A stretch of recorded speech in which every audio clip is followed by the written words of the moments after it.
The uproar began with a single scream ripping through Ashford Manor, a raw, cracking cry that bolted down the corridors like a warning bell. Lady Alara staggered toward the great hall, her pulse thrashing, the hem of her wedding gown catching against polished oak as she forced herself forward. Servants whispered behind half-closed doors, their muted gasps stitching dread into the air. Only hours ago she had entered this estate as the new Duchess of Merrick, trembling with cautious hope, but now the night had shattered into something jagged and merciless. And when she reached the threshold and saw the sight before her, the Duke locked in a tense, breathless confrontation with a veiled woman, Alara felt the floor tilt beneath her feet, as if the entire manor exhaled a cruel truth she had been too naive to expect. The woman's gloved hand rested on Lucas's sleeve with a familiarity that struck like a blade, and though Alara could not decipher their words, the closeness alone flooded her with the unmistakable sting of betrayal.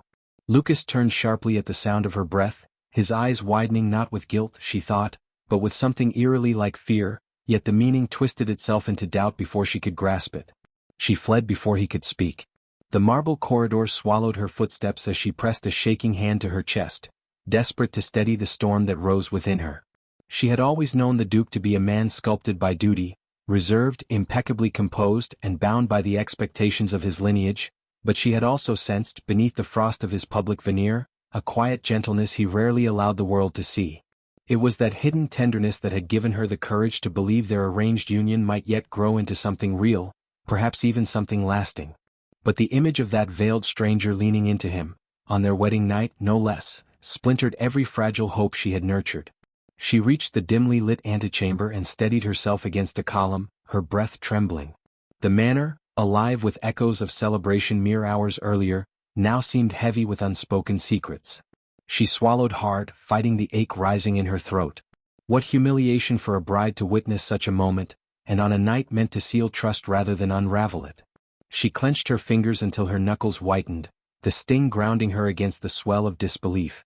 Only when she lifted her gaze did she realize Lucas had followed her. He stood several paces away, chest rising with uneven breaths, the crisp lines of his evening attire disrupted as though he had been pacing or wrestling with words he could not yet form. Candlelight brushed the sharp planes of his face, revealing not arrogance nor indifference, but a strain that furrowed the space between his brows, a look she could not decipher. Alara straightened, summoning what remained of her composure. "You owe me no explanation, Your Grace," she managed, though her voice wavered. "Your affections are your own." The flicker of hurt that crossed his features unsettled her more than anger would have. Lucas took a step closer, his voice low, waited. "You misunderstand." But before he could continue, the distant sound of servants approaching forced him into silence. He glanced toward the hall, jaw tightening with urgency. A moment later, 2 footmen appeared, bearing a tray with untouched wedding wine and speaking of guests requesting the Duke's presence. Lucas dismissed them with a curt gesture, refusing to break his gaze from Alara. When the footmen departed, he exhaled slowly, as if steadying himself for a confession long overdue. "Alara," he began, and her name in his voice, soft, earnest, wavered her resolve. "What you saw was not what you think." She wanted to believe him, fiercely, but disbelief pulsed through her. "I saw enough," she whispered. "A private exchange. A woman who clearly knows you. And you?" Her voice fractured before she could finish.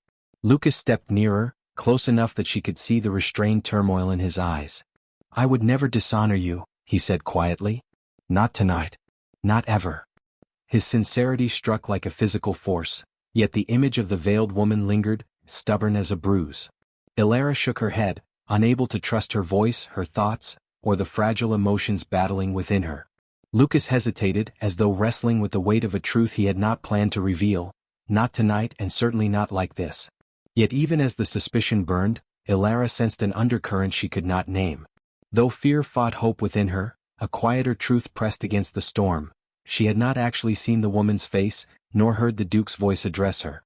Still, humiliation clung to her like smoke, and Lucas's grave features as he approached only muddled her thoughts further.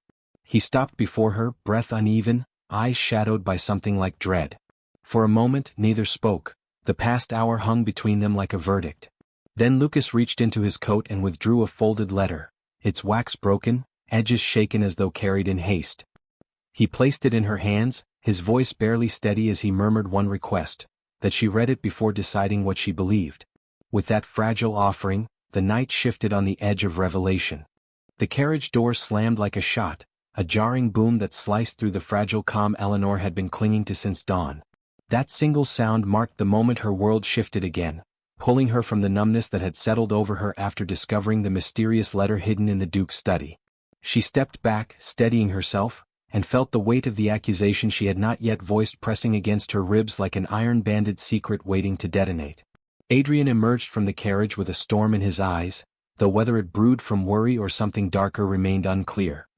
His coat was dusted with the remnants of hurried travel, and his gloves trembled ever so slightly as he removed them. "Eleanor, you should not have come out alone," he said, but the scolding tone failed to hide the quiver beneath it. She almost flinched, remembering how that same voice had once been her solace before distrust began carving hollow spaces between them. She forced steadiness into her reply, though every word scraped against the knot lodged in her throat. "I needed air, and perhaps a moment away from walls that echo with things unsaid." She watched the flicker in his expression: regret, longing, something else she could not decipher. The letter's ink burned in her memory, an unfamiliar hand, a woman's name, a promise of meeting. She had folded it back into the drawer like a fragile shard, but its words cut her still. Adrian stepped closer, the gravel shifting beneath his boots, and for a moment the silence between them felt taut enough to snap. "There are matters you do not yet understand," he murmured, as though speaking too loudly might shatter the thin line of civility they were both clinging to. His gaze wandered to the horizon, where clouds gathered in a bruised sky. "I had hoped to explain before anything reached you." His voice softened, sincerity edging through the tension. Her heart twisted at his attempt at gentleness, but doubt shadowed every softened syllable. "Explain what? That you have engagements beyond our marriage? That someone else holds pieces of you I never knew I lacked?" The words escaped her before she could temper them. They hung between them, trembling with the weight of fear she had never dared articulate. Adrian's stance stiffened, as though her accusation struck somewhere unguarded. He took a measured breath, the kind he used when diplomacy demanded restraint. "You assume betrayal because your heart has been conditioned to expect it," he said quietly. "But I have given you no reason, not truly. What you saw, whatever it was, deserves context." His hand twitched as if he wished to reach for hers, but he resisted. That restraint pierced her more deeply than if he had turned away entirely. Eleanor swallowed hard, fighting the rising tide of emotion. "Context does not erase the existence of the letter," she whispered. "Nor the name written there, nor the arrangement of meeting." She felt the memory of it like a bruise. "If I am to trust you, you must offer truth without forcing me to beg for it." Her voice cracked mid-sentence, betraying the calm facade she had carefully maintained since morning. Adrian closed his eyes briefly, the muscles in his jaw taut with something that looked painfully close to anguish. "The woman whose name you saw is not what you believe," he said, each word deliberate. "She is a link to obligations I cannot easily cast aside, obligations tied to my father's legacy and the estate's fragile standing. I had hoped to shield you from the details until I secured a solution." He paused, his breath uneven. "There is danger in exposing everything too soon." A chill rippled through her at that last phrase, knitting fear and curiosity together. "Danger?" she echoed, barely above a whisper. The notion struck like a stray spark near tinder, unexpected yet instantly consuming. Adrian opened his eyes, and in them she saw a truth he had been withholding not out of cruelty but caution. "Yes," he said. "And it is closer than you think." That quiet confession shifted something inside her, though not enough to silence every remaining doubt. Before she could respond, a distant sound, hoofbeats, urgent and fast, cut through the air. Adrian's head snapped toward the road, his entire posture sharpening with sudden alertness. "It seems the moment I hoped to delay has arrived," he said, low and tense. The approaching riders grew louder, the rhythm of their approach unmistakably purposeful. Eleanor's pulse quickened, dread and anticipation twisting together. Adrian stepped toward her, his eyes fierce with a protectiveness he no longer tried to hide. "Stay behind me," he murmured, but she shook her head, stepping to his side with a resolve neither had anticipated moments before. They all looked tense. The lead rider dismounted swiftly and handed Adrian a sealed envelope without a single word. Adrian broke the seal, scanned the contents, and his complexion paled.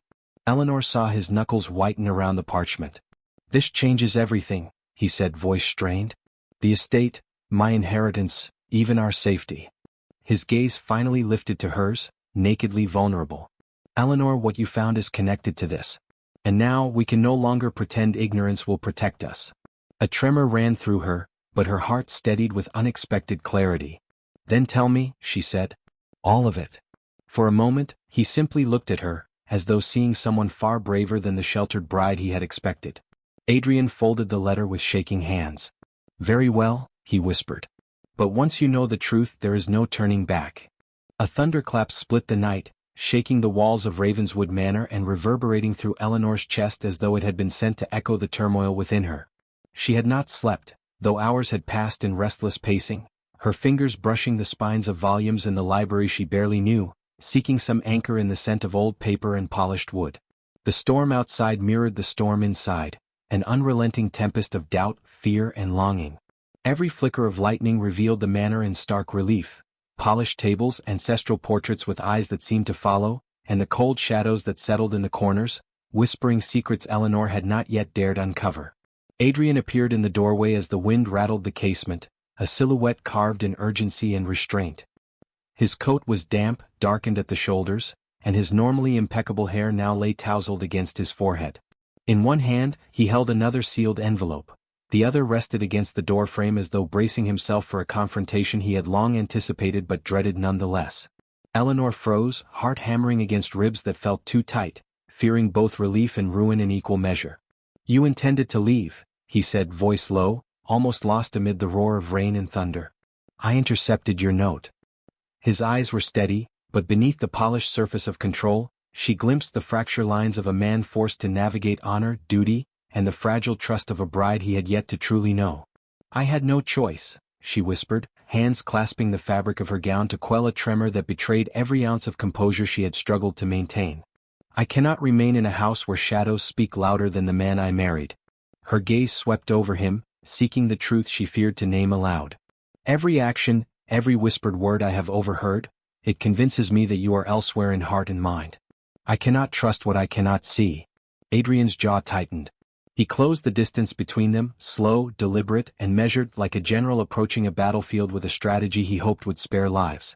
Eleanor, he said, voice both stern and tender, you assume betrayal because you lack knowledge. You have drawn conclusions from fragments, from shadows. You have imagined a narrative that is not reality. The wind rattled the windows behind him, but his gaze held hers as if forcing the truth to manifest between them. She shook her head, despair threading through her every word. I have seen enough, she said, voice cracking despite herself. The handkerchief, the whispered meetings, the woman in the hall, every detail confirms it. You may call it imagination, but my heart has felt the wound. Can you deny that? She raised her hands as if to ward him away, though he did not step back. Instead, he reached into the pocket of his coat and withdrew a small, folded parchment, worn at the edges but carefully preserved. This, he said softly, extending it toward her, explains everything. Not to shield myself but to protect you. Read it. Hesitation trembled in his fingers as they hovered above hers, the weight of unspoken history pressing down on both of them. Eleanor took it, eyes scanning the neat, deliberate script. Each line revealed a layer of truth she had not known. The woman she had imagined as a rival was the wife of a royal investigator, summoned discreetly to prevent a political scandal from engulfing Ravenswood and her family. Letters had been written, arrangements made, all to safeguard her reputation, her honor, and the fragile peace of the household she had just entered. The revelation struck like a sudden calm after a storm, leaving Eleanor gasping, the parchment trembling in her hands. All of this, for me? Her voice was barely audible, yet it carried the weight of disbelief, gratitude, and the fragile beginnings of hope. Adrian nodded, a flicker of something raw and unguarded crossing his otherwise composed features. Yes. I could not risk your safety nor your name for expediency or secrecy. Everything I have done, every whispered word you overheard, was in service of your protection, not betrayal. I beg you, Eleanor, do not allow misunderstanding to fracture what has barely begun. Her fingers clutched the parchment to her chest, the words echoing in her mind as if confirming some lost truth. She wanted to collapse into relief, to cry and laugh and curse herself for every moment of doubt, but the weight of decorum restrained her. I believed the worst, she admitted, voice quivering. And yet here you stand, proving me wrong, though I feared your presence might confirm my suspicions. Her eyes met his, searching, demanding the sincerity she had longed for in every glance, every gesture of the past hours. Adrian stepped closer still, close enough that she could see the strain along his jaw, the way his hands curled with restraint. "Do you think I would risk your heart for duty alone?" he asked quietly. "Do you believe that the woman you saw, the arrangements, could ever compete with what I feel, what I have felt even before we were bound by name or ceremony?" Eleanor's chest tightened, her breath caught between relief and lingering fear. I do not know," she confessed, the words tasting like ash and honey at once. The parchment had illuminated the truth, yet it could not entirely erase the sting of doubt that lingered like a shadow clinging to candlelight. He reached out slowly, reverently, and placed a hand just above her own on the table, allowing her to feel the warmth, the steadiness, and the silent promise in the touch. "Then allow me," he said, "to show you, to prove that you are not merely the bride of convenience, but the only woman whose presence matters to me, whose heart I wish to earn rather than inherit. This is no performance, Eleanor. You are my purpose, my vigilance, my devotion." A tremor ran through her, the first true vulnerability she had allowed since the letter, the whispered meetings, the storm of rumors had pierced her confidence. She lowered her gaze to meet his, seeing not arrogance nor obligation, but a raw, unshielded honesty she had not expected from a man of his station. The room seemed to shrink, the storm outside momentarily muted by the intensity between them, the flickering candlelight casting shadows that danced like witnesses to a fragile truce forming in the heart of the manor. Yet even as hope began to unfurl tentatively within her, a new sound cut through the quiet, a sharp rap at the door, deliberate, urgent, and impossible to ignore. Both of them turned startled. Adrian's hand tightened around hers for a fleeting moment before he released it, straightening with the precision of command, eyes narrowing toward the source. Eleanor felt her heart constrict, caught between relief and apprehension.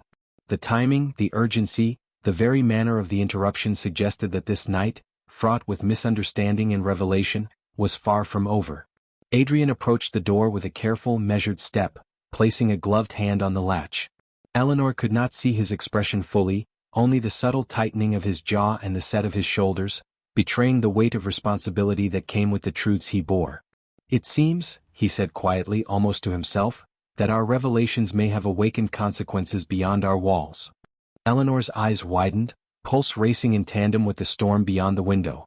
"Consequences?" she repeated, voice barely above a whisper. Every instinct within her braced for what might come. Another layer of complexity, another veil of secrecy, another test of trust yet to be endured. The tension pressed down on her chest, the fragile hope battling the ever-looming specter of fear, and she realized, with a mix of dread and anticipation, that nothing, no letter, no explanation, no promise, could fully prepare her for what the night might demand. And as Adrian drew the door open, revealing the figure waiting beyond, Eleanor felt the fragile thread of certainty she had begun to grasp waver, poised on the edge of revelation and danger, and knew, in the marrow of her bones, that the next word spoken would decide whether her heart would soar in relief or shatter once more. A sudden crash of thunder shook the stone walls of Ravenswood Manor, rattling windows and sending tremors through Eleanor's chest that mirrored the tumult of her thoughts. She had never before felt the weight of a night so keenly. Hours of fear, misunderstanding, and suspicion had twisted her heart into something raw and tentative. Yet even as the storm bellowed above, a peculiar stillness settled within the library, as though the world itself waited for what was about to unfold. Adrian stood near the center of the room, his coat damp and clinging to the lines of his shoulders, a quiet storm of resolve behind his calm demeanor. The envelope he had intercepted earlier lay discarded on the table, its secrets no longer hidden but transformed into unspoken promises between them. Eleanor's breath caught as he approached, slow, deliberate, each step measured with the care of a man aware of the fragile tension that still clung to her like a shroud. "Eleanor," he murmured, voice low but insistent, "I cannot undo the moments of fear or doubt that have shadowed this night, but I can show you that my heart is wholly yours, if you will allow it." His gaze held hers, steady and unflinching, as though willing her to believe him even before she had the courage to do so herself. Her chest tightened, a storm of emotions warring within her. She wanted to speak, to demand explanation, to seek the proof she had only glimpsed in fragments, but the intensity of his presence silenced her words. She could feel the strength in his frame, the restraint in his posture, and the tenderness lurking beneath the surface of a man so long trained in control. I do not know if I can trust my heart," she whispered, voice trembling as lightning illuminated the room in stark, fleeting brilliance. "It has been battered by fear and rumor, by what I thought I saw, by whispers I cannot unhear." Adrian's expression softened, a rare vulnerability breaking through his usual composure. He extended a gloved hand toward her, not demanding, not pleading, but offering. "Then let me earn it," he said. "Not by words alone, but by deeds, by patience, by every small proof that my devotion is yours alone. Will you allow me that chance?" The candlelight flickered across his face, revealing the faint tension of hope mingled with fear, and Eleanor felt something in her chest shift, a fragile spark of belief igniting among the ashes of doubt. Her hand hovered over his, trembling as if she might withdraw or step into certainty all at once. Finally she allowed her fingers to brush his, tentative, testing the warmth, the reality of his touch. The world seemed to hold its breath, the thunder outside fading into distant murmurs, and for a single suspended heartbeat, nothing existed beyond the two of them. Adrian's eyes softened, and he led her from the library, through halls lined with ancestral portraits that seemed to witness the unfolding reconciliation, and into the conservatory he had restored in secrecy for her. Eleanor's breath caught as she stepped inside. The room was alive with color, a riot of orchids, roses, and rare blooms from distant lands, their petals glistening with the sheen of rainwater brought in by attentive hands.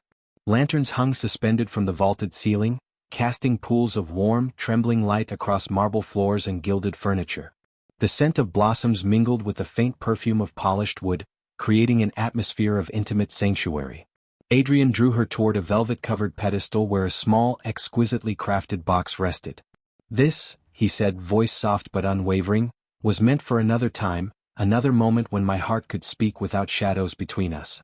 He opened it, revealing a delicate locket engraved with both their initials entwined, a miniature portrait of Eleanor painted before the wedding, a testament to the constancy of his regard even before duty had bound them. Eleanor's hand trembled as she lifted the locket, feeling the weight not only of the gold and portrait, but of the care, the planning, the quiet devotion it represented. "Adrian," she breathed, the word barely more than a whisper, yet charged with awe and emotion.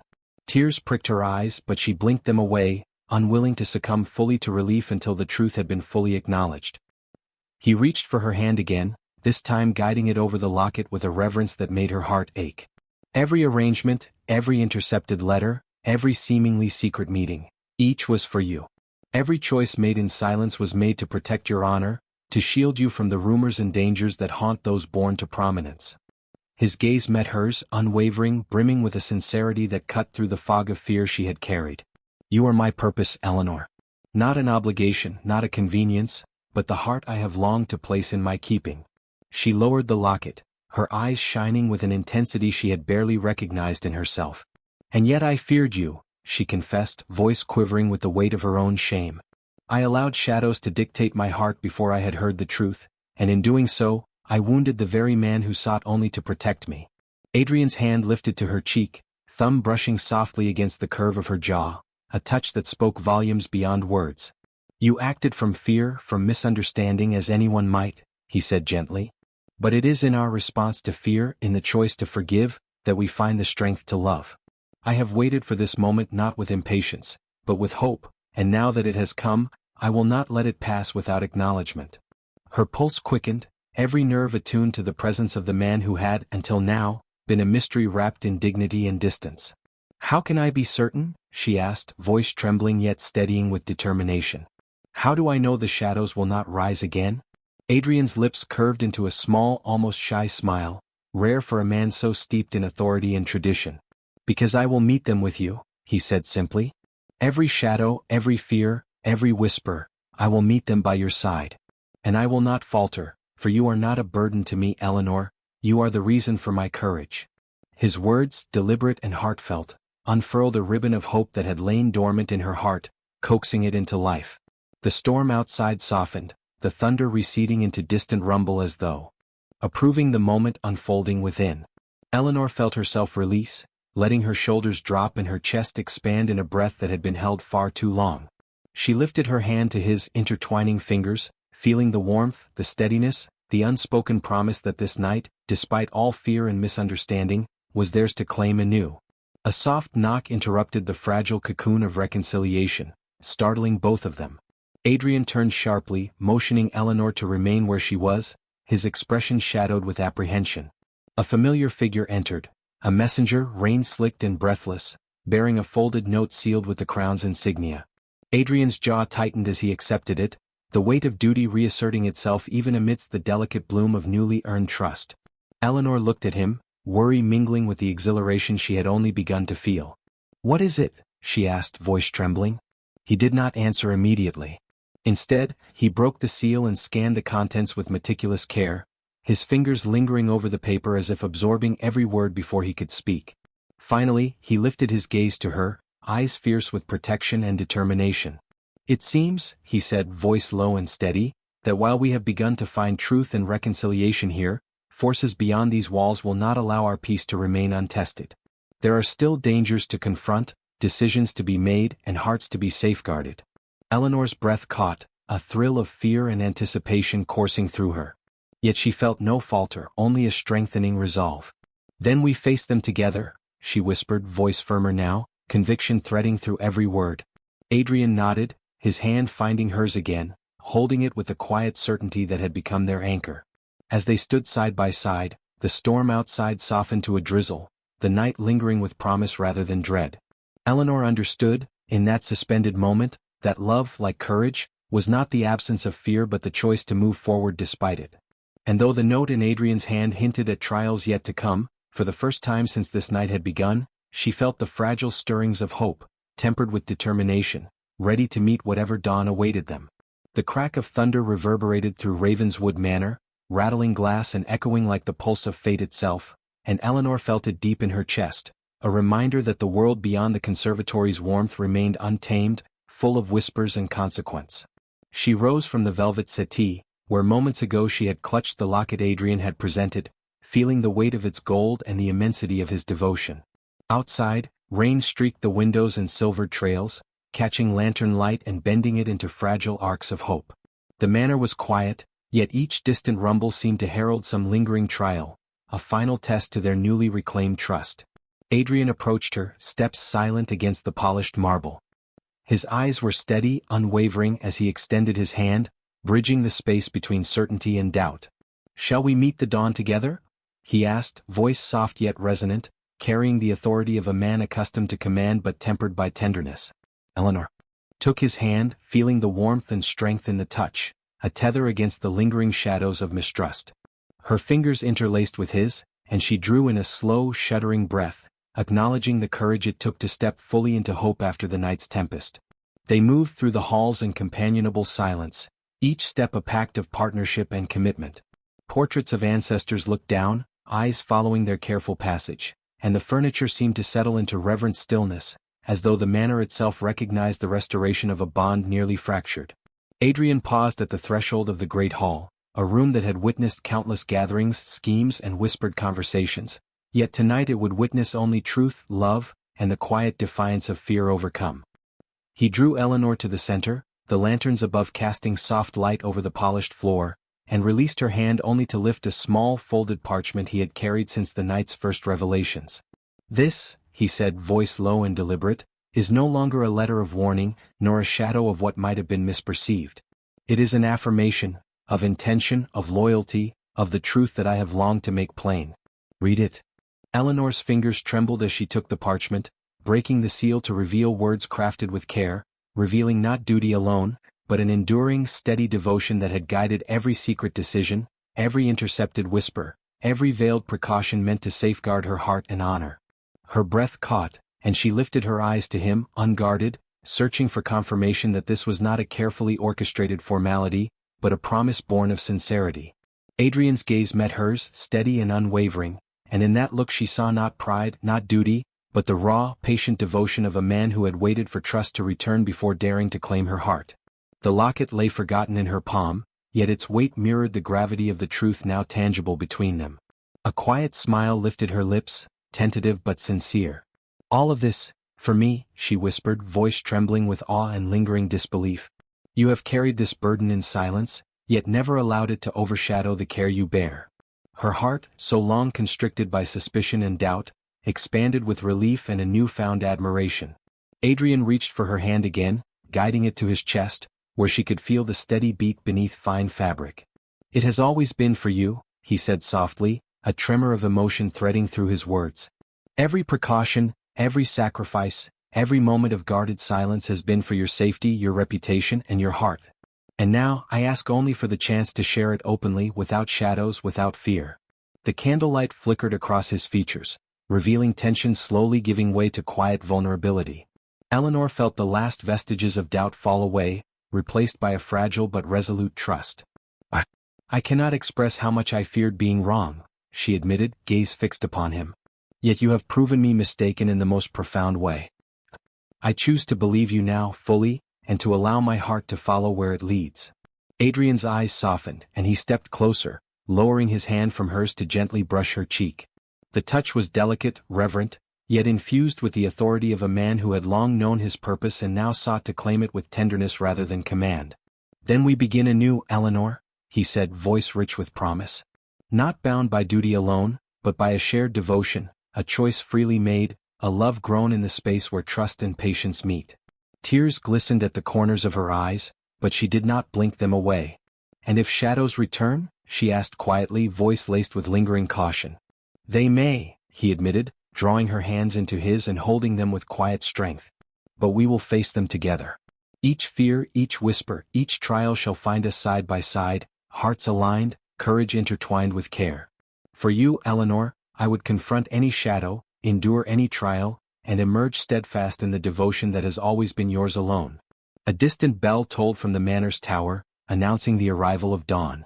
Soft light began to creep along the horizon, spilling pale gold across the marble floors and floral arrangements, casting elongated shadows that seemed to stretch like fingers across the room. The storm had passed, leaving only the faint drizzle on the gardens outside, the scent of wet earth mingling with the lingering fragrance of roses and orchids.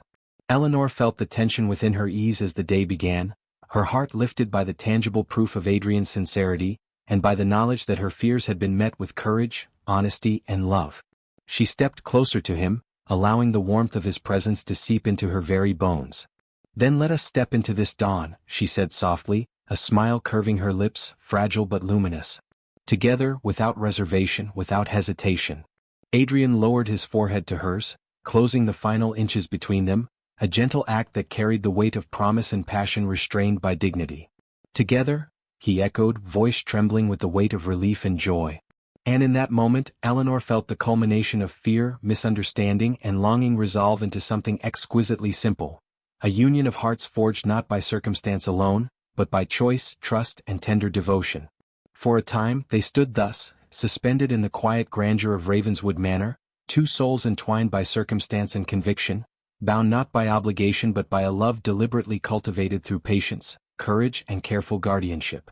Every shadow that had haunted the night, every whispered rumor, every misinterpreted gesture, all had led to this fragile, luminous clarity. Yet even as they lingered in this sanctuary of trust, a subtle sound reached them from beyond the great windows. A carriage approaching, its wheels cutting a deliberate rhythm through the wet gravel, signaling that the world outside had not yet fully abated, that the trials and whispers of society still waited. Eleanor felt a shiver, not of fear but of anticipation, an acknowledgement that life beyond the manor would continue to challenge, intrigue, and test them. Adrian noticed the shift in her posture and tightened his hold ever so slightly. Whatever awaits us beyond these walls, he murmured, we shall face it together. And I promise, Eleanor, no shadow, no rumor, no threat shall ever undermine the devotion that has brought us here. This night, this dawn is ours, and it shall remain so as long as I have breath to guard it. Eleanor rested her forehead against his, allowing herself to savor the profound relief and tentative joy that surged through her.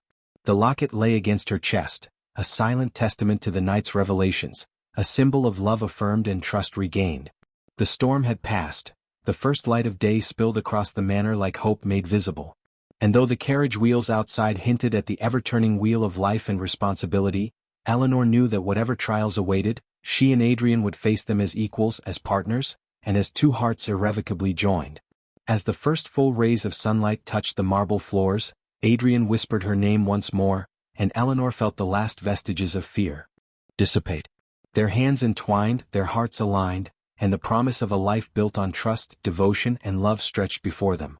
Yet, beyond the windows, the distant silhouette of a messenger on horseback suggested that the world beyond Ravenswood Manor still held secrets yet to unfold. A reminder that even the purest dawn can conceal shadows waiting to test the strength of hearts newly united.